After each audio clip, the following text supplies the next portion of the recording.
Alright guys, welcome back to the finale of Yukimura's campaign in Let's Play Sengoku Basara. And great, Nobunaga decided to troll me after all, and he did take over Satsuma. So we don't get to fight him after all. We're gonna have to fight Nobunaga and take over the rest of the, well, the entire, like, west of the country there. We pretty much divided his country clean in half, which was nice, I suppose. It made things easy and convenient. We narrowed this down to only 5 fights and the counterattack. And that's pretty good. That makes this campaign pretty quick, all things considered. And yes, I'm essentially trying to save Nobunaga for last on purpose, because you can fight him much sooner if you choose to. In fact, in all the Basara games, you can fight the quote-unquote Devil King of choice, usually pretty early. Takeda Shingen will be accompanying us for this, as well as some other companions. And yeah, as I said before with Masamune's campaign, this level is really crowded and we've got to be really aggressive. So we're going to have some fun with that.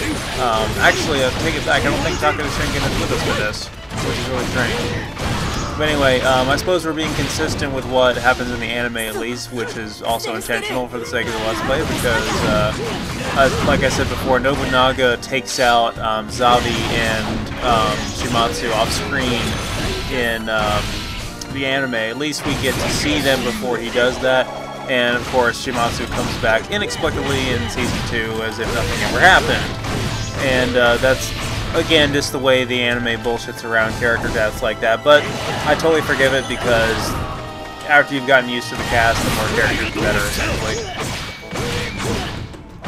So, like I said before, I'm not nearly worried as worried about this level with Yukimura as I was with Masamune. Yukimura is just so overpowered at this point.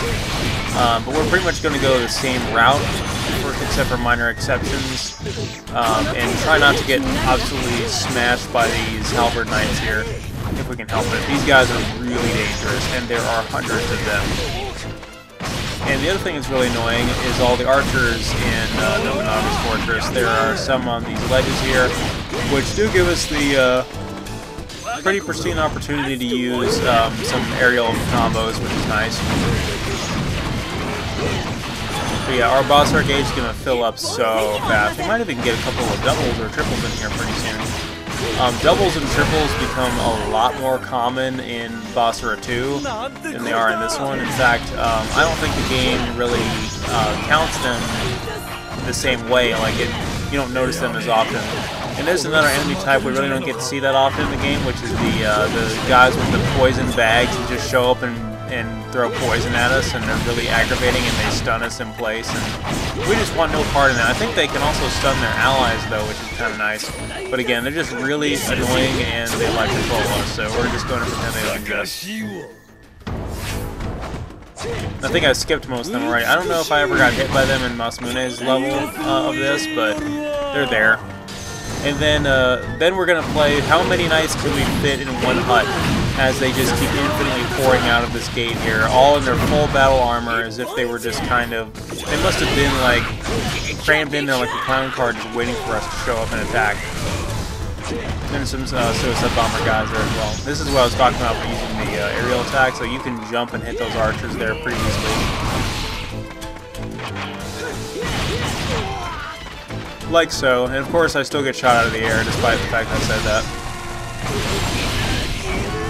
So, yeah, this level is pretty much more of the same from what we saw in the previous campaign, but it's still really challenging. It's very climactic for the final battle hit. Again, I saved this level for last on purpose, not because I have to, but it is really hard, but it's also just very well designed. I really like the setup for this level.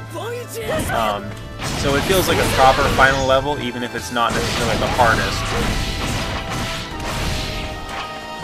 But yeah, other than that, I'm trying to catch up on reruns of SGDQ this week between work. Work has been just absolutely savage this week. Yeah, I unfortunately missed SGDQ while I was in the hospital, and had I known it was going on, I probably would have killed the battery life on my phone watching it, because I missed some really great runs. I missed the, oh wow, he canceled out my secondary attack, and I think I'm going to keep that secondary attack. It seems to be the one that does a lot of the most damage. It covers the most ground really fast. It's just he telegraphs the hell out of it and takes him forever to start swinging. And if I didn't say so before, or if you guys are only watching this part of the Let's Play and you didn't watch Masamune's, this part is a boss gauntlet, so we have to fight obviously 3 bosses, and you guys should know what characters those are already. There's Mori Ranmaru is the first one here, and then we'll fight Nohime and Nobunaga himself. And Mori Ranmaru is a very awkward character to fight, especially when you have so many enemies in the area. And there's this one command unit that sits up here on this perch in the corner. He's really out of the way, and you really got to take him out because he will just keep infinitely respawning enemies until you're completely overwhelmed. And Mori Ranmaru is much easier to deal with once you've done that. Alright, that fire tornado thing seemed to have been a lot more effective now. We can actually have some time to charge it up. At least the nice thing is Mori Ranmaru does not have a lot of health, but he is a very small target, being that he is a small child. So this is a fair fight, ladies and gentlemen. He's a complete jerk, so we don't have any regrets.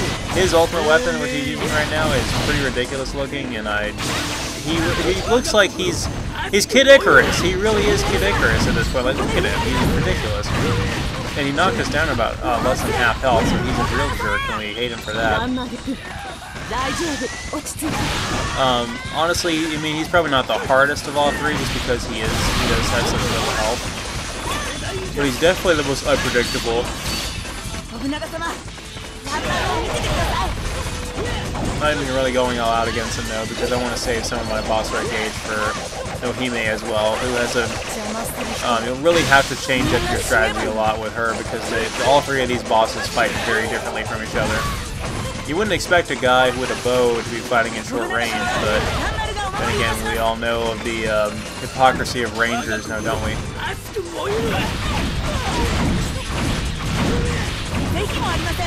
This should finish him off. I will be surprised if it doesn't. There we go.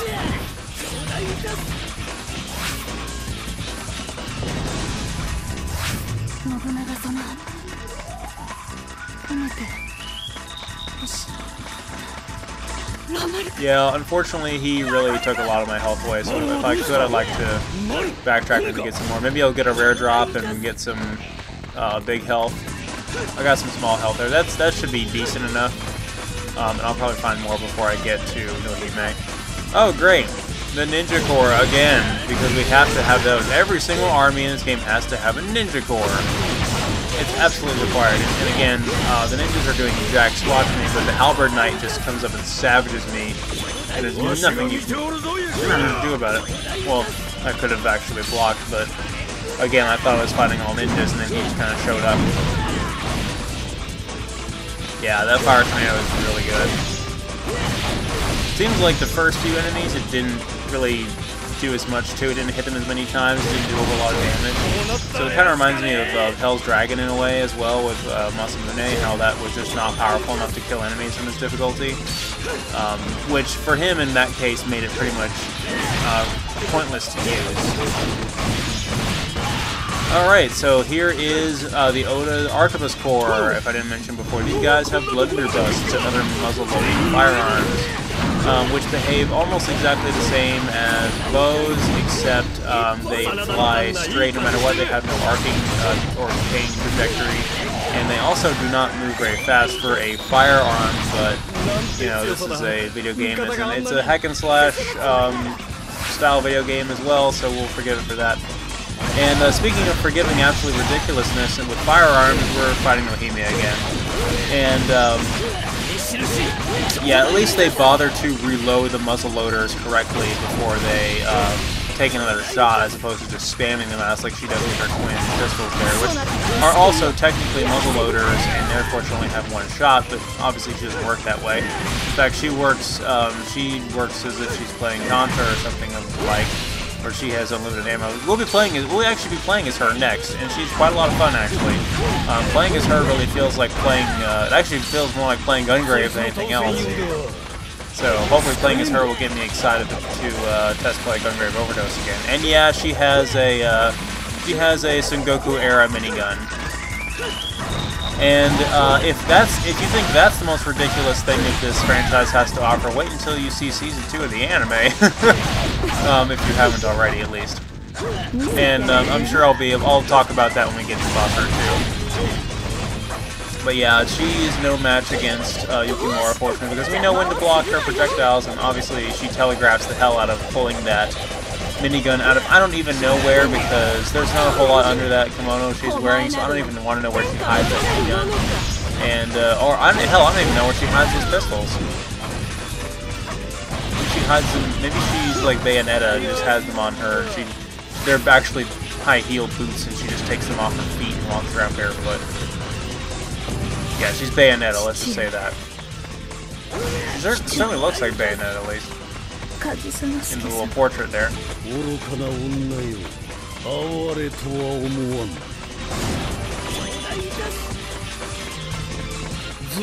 Get some. Alright, now that Bayonetta's been taken care of, let's go deal with the Devil King!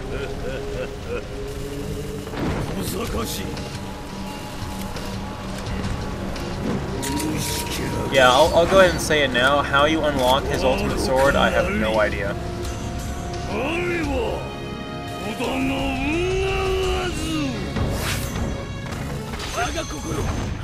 And hopefully once Basara attacks, you get rid of all the enemies in the room. Which is very unlike him to have an army of guys actually backing him up in the final encounter here, but whatever, it's the game, so we'll forgive it. As I said before, Nobunaga can be a real troll, especially when it comes to that shotgun that he has, which also defies the laws of physics because, despite the fact of being a double barrel break action shotgun that should only hold 2 slugs, he can fire it pretty much indefinitely, and he can actually combo melee attacks and shotgun blasts together in the same chain, which we'll be demonstrating when we play as him. And it's pretty obscene, it's pretty hard to dodge. It doesn't actually deal a whole lot of damage. Ooh, another rare drop. But yeah, he's a real troll, and he's pretty hard to hit. He has a nasty secondary attack too, where he throws his sword into the ground and spikes come out of the ground and hit us pretty much no matter where you are as long as we're in front of him. They are not as difficult to dodge as they sound, especially because, again, he telegraphs the hell out of when he's going to use that attack.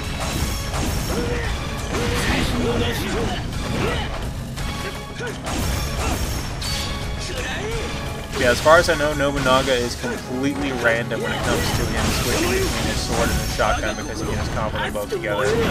His sword is Darkness Elemental, like he is now, which I also believe it means that he well, what Darkness is supposed to do, from what I hear, is it saps the health of enemies. Like you'll constantly be losing health gradually, unless you're attacking enemies, in which case you'll be healing every hit or every kill.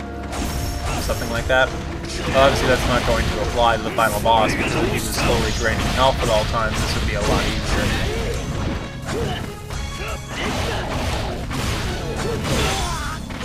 Another rare drop. The game is being very generous to us, at least.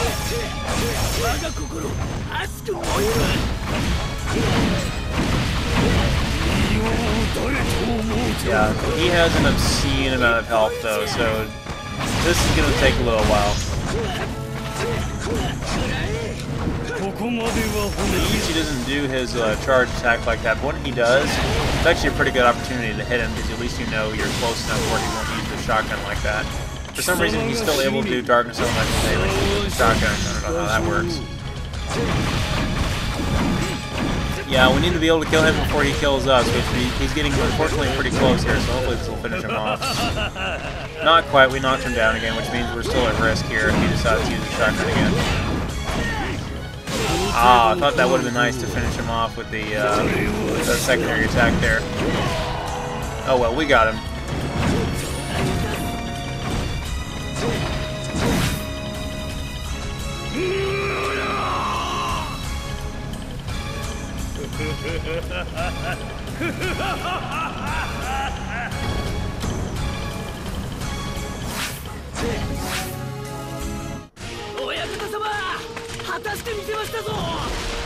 Yes, run out of the burning building with your hands on fire there, Yukimura.